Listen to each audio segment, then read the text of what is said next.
সবাইকে স্বাগত জানাই। আমি প্যারেন্টিং কনসালটেন্ট এবং সাইকোলজিক্যাল কাউন্সিলর শৈলী মণ্ডল দাস। আমরা আমাদের শিশুদের বিভিন্ন বিষয় নিয়ে আলোচনা করে থাকি আমাদের এই ভিডিওতে।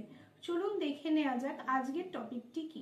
বাচ্চাকে গণিত শেখানো সহজ করতে হলে খেলাধুলা, বাস্তব উদাহরণ আর ধৈর্য, এই তিনটি খুবই গুরুত্বপূর্ণ। নিচে কিছু সহজ কার্যকর কৌশল দিলাম। খেলতে খেলতে গণিত শেখান।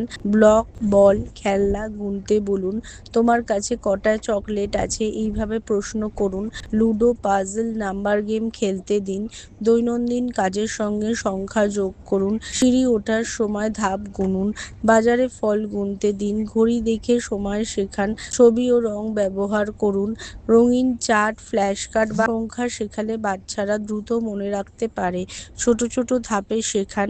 একদিনে অনেক কিছু না শিখিয়ে আগে 1 থেকে 10, তারপর যোগ, তারপর বিয়োগ, এইভাবে ধাপে ধাপে শেখান।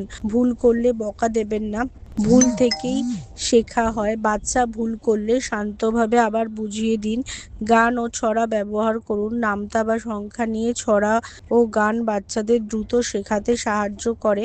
সময় কম কিন্তু নিয়মিত দিন। প্রতিদিন 10 থেকে 15 মিনিট মজারভাবে শেখানো অনেক বেশি কার্যকর। বাস্তব জিনিস দিয়ে যোগ বিয়োগ শেখান, যেমন 2টো আপেল প্লাস 1টা আপেল, 3টে আপেল, এইভাবে হাতে কলমে শেখালে সহজে বুঝবে। প্রশংসা করুন। ছোট সফলতাতেও বলুন, খুব ভালো, তুমি পেরেছো। এতে বাচ্চার আত্মবিশ্বাস বাড়ে। মোবাইলের বদলে শিক্ষামূলক অ্যাক্টিভিটি দিন।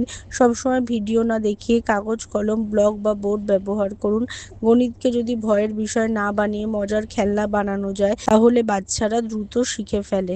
বিভিন্ন প্যারেন্টিং কাউন্সিলিং করা হয়, চাইল্ড কাউন্সিলিং করা হয়। এছাড়া স্পেশাল চাইল্ডদের বিভিন্ন ধরনের স্পিচ থেরাপি, অকুপেশনাল থেরাপি এবং এবিএ থেরাপি, এই ধরনের সেশনও করানো হয়। তাছাড়া যে কোনো কাউন্সিলিংয়ের জন্য, বড়দের বাচ্চাদের জন্য আপনারা কিন্তু আমাদের সাথে যোগাযোগ করতে পারেন স্ক্রিনে দেওয়া নাম্বারে।